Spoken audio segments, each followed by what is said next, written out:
Right, well, good evening and welcome to show 48. A bit later than anticipated. A few bits sailing getting in the way and sea breezes and land breezes not playing in. But here we are. I'm Simon Lovesey and joined by John Emmett. Not quite sure where you are, John, tonight. Yeah, I mean, as people fully involved in sailing, we should all be very aware of the unpredictability of the weather. I mean, that's the nature of the sport, and it is July, and it is sea breeze. So if you have a cloudy day, you're going to be racing late. Yeah. That's pretty common knowledge. So in today's show, hopefully we still have a few people watching live, but it's on YouTube for posterity. The key thing is we do have rising COVID numbers, which no that will be hitting headlines soon, and I guess the majority of that is probably taken with John. But as usual, due to good vaccination rates in Western countries and a good build-up of natural immunity, meaning very few negative outcomes from COVID-related disease. But the thing which will become obvious next month is we have a high number of excess deaths. Now, these are not attributed to COVID, but we will find a link to COVID in a non-direct way. Unfortunately, things like cancer and these sort of things are actually having an effect on the number of deaths, and that's why we've got the excess deaths. So I expect by the time we get to the next show, the answers there will be clearer, but I do expect that to hit the headlines in 2-3 weeks. So for us, in terms of it's business as usual, as it should be, and actually this is the office down to Plymouth. This is now on a boat, so I do apologise to ones at home if there's issues with the audio. We've done our best, but that's the way it is. And in terms of the coaching, we're going to have a little talk about sailing by the lee. We covered this in one of the earlier shows, but it's something that I get an awful lot of questions about, and it's definitely relevant for people who are transitioning classes. So yeah, on with the show. Yes, okay. So looking at the numbers again, I think so we haven't done that one, have we? So the data, as you say, John, going up a bit, and I think we're seeing certainly the event as of today, a few people weren't able to make it due to COVID, so something else to remember. Yeah, for most of the people which I've been aware of, it's been a severe cold, the sort of temperature, runny nose, and sore throat, cough.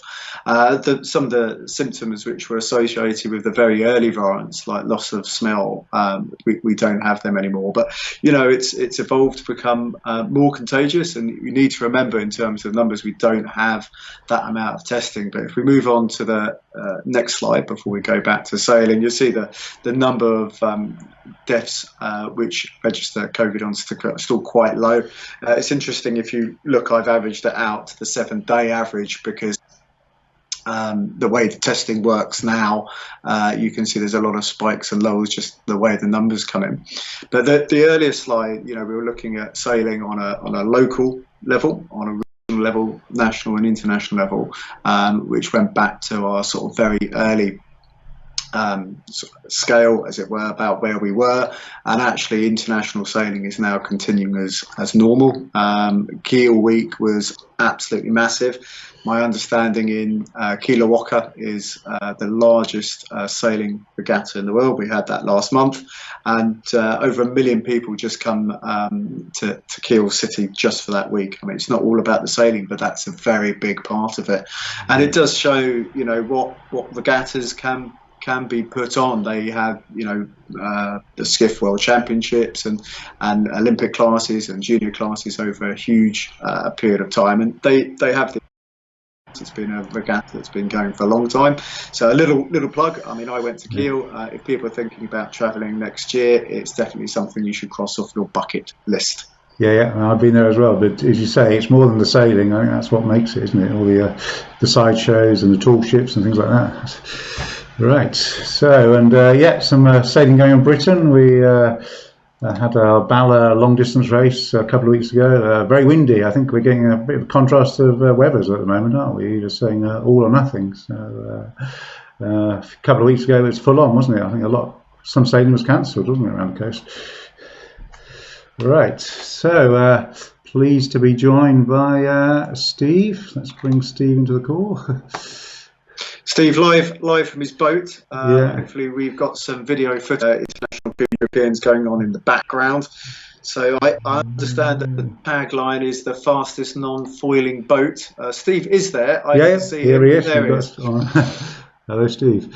Hello from sunny Plymouth. Well, it's not quite so sunny now, but It was sunny earlier. We saw that. Yes. Yeah. So International Canoe. I think you've got some video which shows the boats in the background. They're always an impressive sight. I think we to think. But I mean, the class of the last few years has really gone leaps and bounds. We aim to be the fastest single-handed in the world, and we are. And it's really by virtue of the fact that the boat is very slim, it's very long and slender, and it's all about efficiency of getting the maximum out of the rig and actually out of the whole shape itself.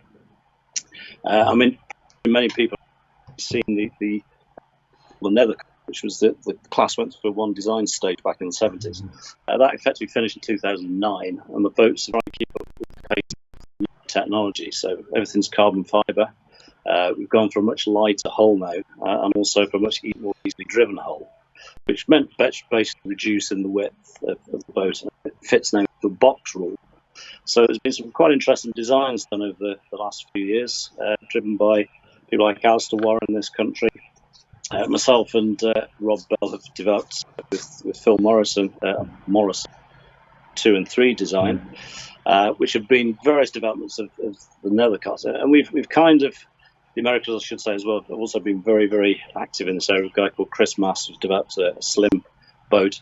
You'll see some of the new boats as well have got a very pointy back end, and this has been something which the Americans have really pushed. We've kind of stuck with the traditional sort of back end for the boat, which we think is faster, produces less drag.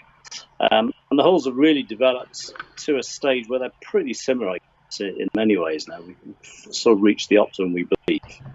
And now the class is really concentrating on things like rig development and on foil. So in the last 2 years, we're very lucky that we've been joined by Glenn Truswell, International 14 fame. And of course, he's brought along a lot of developments to do with, particularly with rotating rigs and foils on rudders. We're not allowed to have foils. The boat has got to stay in the water. But like things like the 12s, we can and the 14s, we can actually use foils on the rudders. The jury's out on that as how much faster they are. Glenn is pretty bloody quick, but he's quick anyway. So the Worlds, which will be held in Australia in December and January of this year, next year, it's going to be very interesting to see how the British team get on against the Australians, who've also been of development.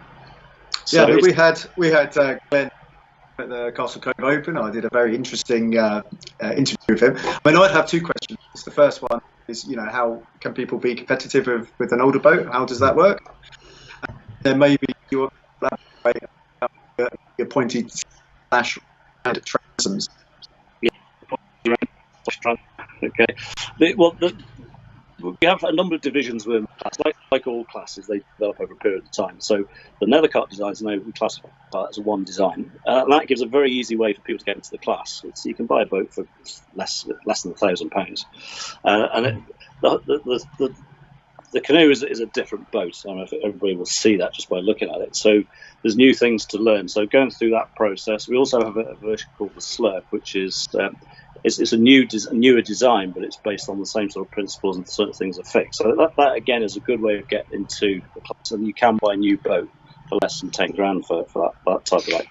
So do you have separate prizes at events for the sort of older, slower boats? How does it all work out? Because obviously, the bar, I know you said you think you've optimised it, but the bar is going ever upwards.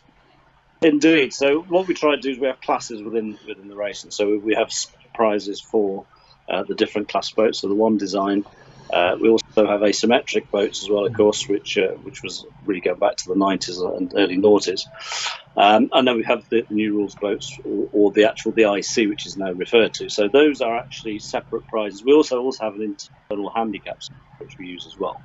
So it allows people to actually see how they're competing in the fleet. And I mean, we've got the handicap system worked out now, so it gives some fairly fair results. And I think it's fair to say, as far as you can go with, as far as handicap is concerned. Yeah, I mean, handicap racing by definition is never perfect because it's horses for courses. So just going back to earlier, obviously we do the spiel at the beginning of the show about the pandemic and so on. You know, it's not that far on a real mirror. What happened to the class during that sort of 2-year period? Well, inevitably it slowed down. I think the problem was there was still people wanted to go to events, but of course the problem was that events could only be run on very limited terms. So, and I think actually that the problem with many classes is trying to get people back into the way of going out again and getting involved. I mean, you know, it takes organisation to actually go to events and that kind of thing. So, and I think as a class we try to think about ways of making it easier for people to actually join in. So the sort of way of having open events on a fixed day when the weather could change is a problem. So we try to think of perhaps ways of having it more flexible, so people can work around the weather, can work around whether clubs have got ability, and also got people to turn up.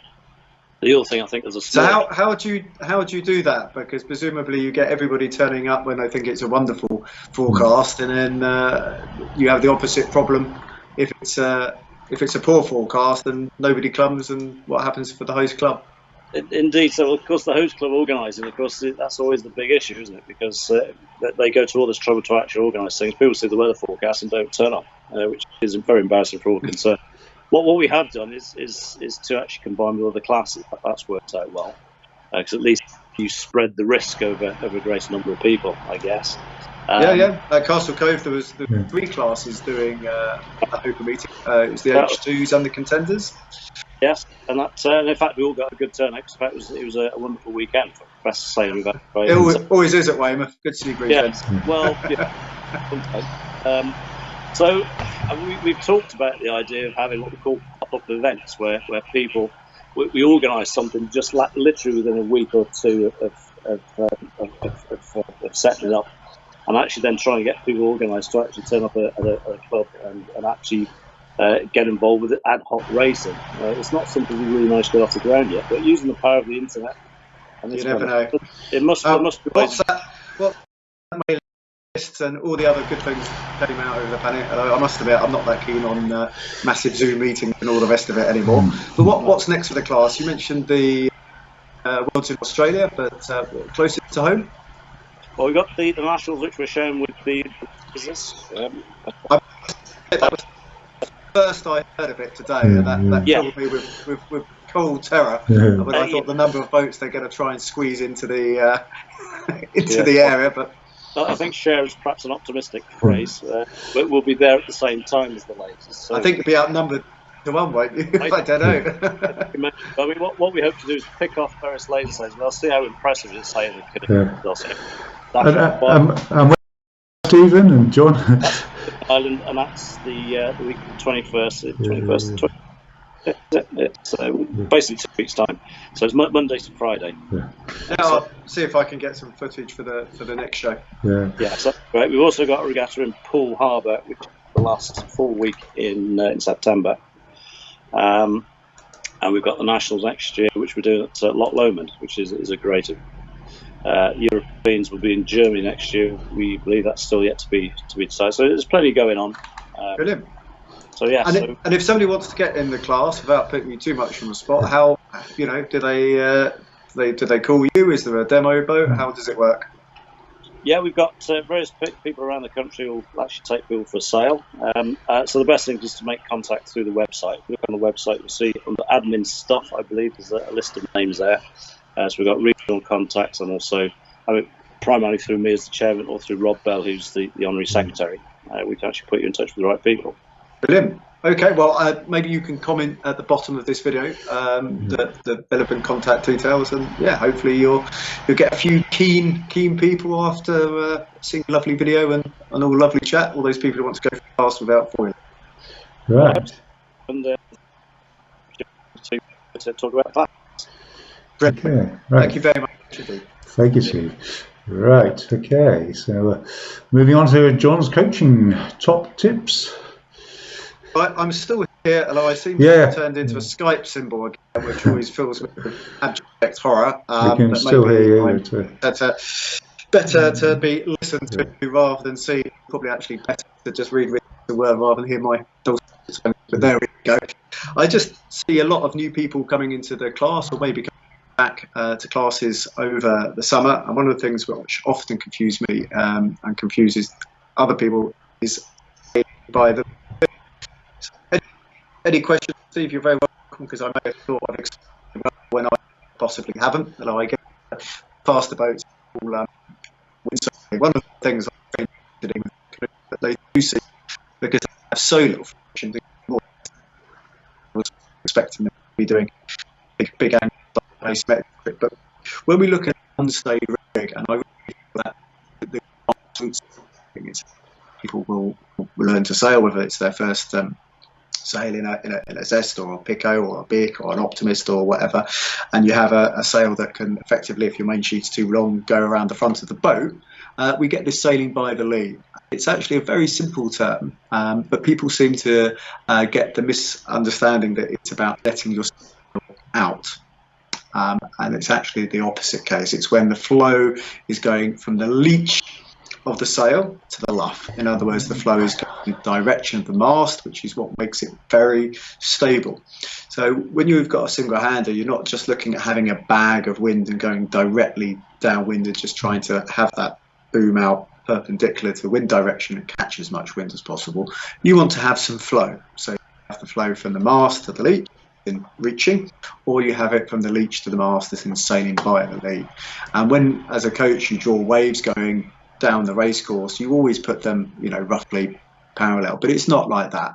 So you end up turning the boat a lot to get the best course of the wave, and you're trimming the sail as such. So rather than doing lots of jibes, you have a situation now where you can board reach, sail by lee, board reach, sail by the lee, in a pattern to keep good flow over the sail. And in fact, you'll see a lot of people will be taking the main sheet direct from the boom or whatever to make it easier. And you try and steer the boat as much as possible using your body weight rather than the rudder, which is purely a brake. But just to reiterate, the sailing by the lee is characterized by the fact you can see that the tail are pointing towards your mast. The horrible death roll is nothing to do with sailing by the lee. And sailing by the lee is in fact very stable. The death roll is when the flow from a sail to another. And sailing by lee in many classes is not only safe, but it's fast. So that's that. Very special guest coming up on the next show. We've got Ian Walker, who's now from North Sails. Really pleased to talk to Ian. It's always a great conversation. He's just stepped down today from his role as RYA Performance Director. So it'd be really interesting to hear both his thoughts about what the next person in his role needs to do, because it's a very important job that he did for those 5 years' time, and it's really setting up the future of UK racing. And that's everything, from grassroots to Olympic medals and beyond. And now he's working for North Sails. In fact, recently had the double victory at the Round the Island, so first across the line and first on handicap. And yeah, really looking forward to speaking to Ian, and that will be live from Cowes. So hopefully see lots of people in August.